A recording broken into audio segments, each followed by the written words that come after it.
Normally कहते हैं ना कि गिरते बाजार में आप लॉन्ग टर्म के बारे में सोचिए, वैसी कुछ अपॉर्चुनिटीज मिल रही हैं या दूर रहे फिलहाल? नहीं, देखिए मैं एक चीज़ बताऊँ हर्षिता, अगर आप एक इन्वेस्टर हैं, जैसे फॉर एग्जांपल हम तो मार्केट में इन्वेस्ट करते हैं, राइट, हमारा तो कोई ट्रेडिंग अप्रोच है नहीं, अलाउड भी नहीं है, और इन्वेस्टिंग अप्रोच मेरी बहुत क्लियर है इस मार्केट में।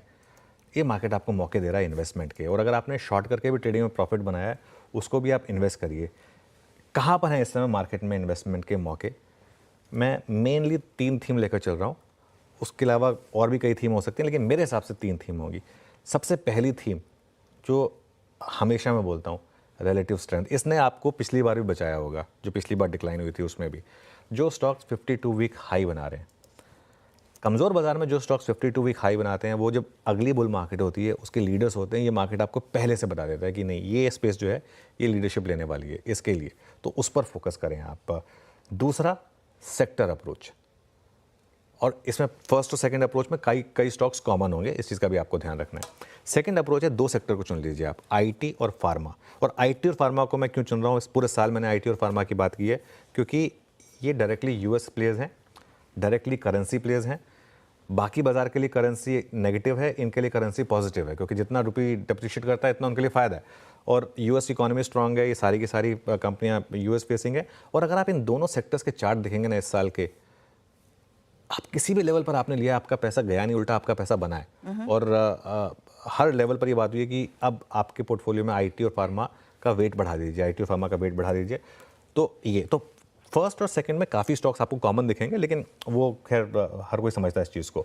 और थर्ड कैटेगरी जो सबसे टफ है जिसमें इन्वेस्ट करना, लेकिन सबसे ज़्यादा पैसा जो आपको बना के देगी, वो कंपनियां जिन्होंने एक स्ट्रक्चरली वीक साइकिल में एक आध खराब क्वार्टर देखे हैं। मैंने पिछले क्वार्टर में एक एग्जांपल दिया था, सिर्फ एग्जांपल दिया था इंडिगो का, जो 5000 से गिर के 3700-3800 तक आ गया था।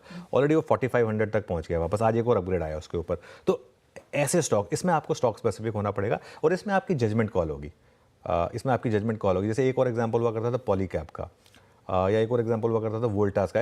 ऐसे आपको कई एग्जांपल मिल जाएंगे। ये स्टॉक स्पेसिफिक अप्रोच होगी जो आपको देखनी होगी, उन पर आप फोकस। ट्रेंट एक और एग्जांपल हो सकता है। ट्रेंट में एक लगातार 1 वे की रैली हुई थी, फिर पिछला क्वार्टर थोड़ा सा कमज़ोर था, उसके बाद स्टॉक गिर गया था। आई थिंक वो 8000 वाला स्टॉक 6800 तक आ गया यहाँ पर। तो ये एक और एग्जांपल हो सकता है। तो इस तरीके के स्टॉक्स पर आप फोकस कर सकते हैं अगर आप प्योरली एज एन इन्वेस्टर हैं।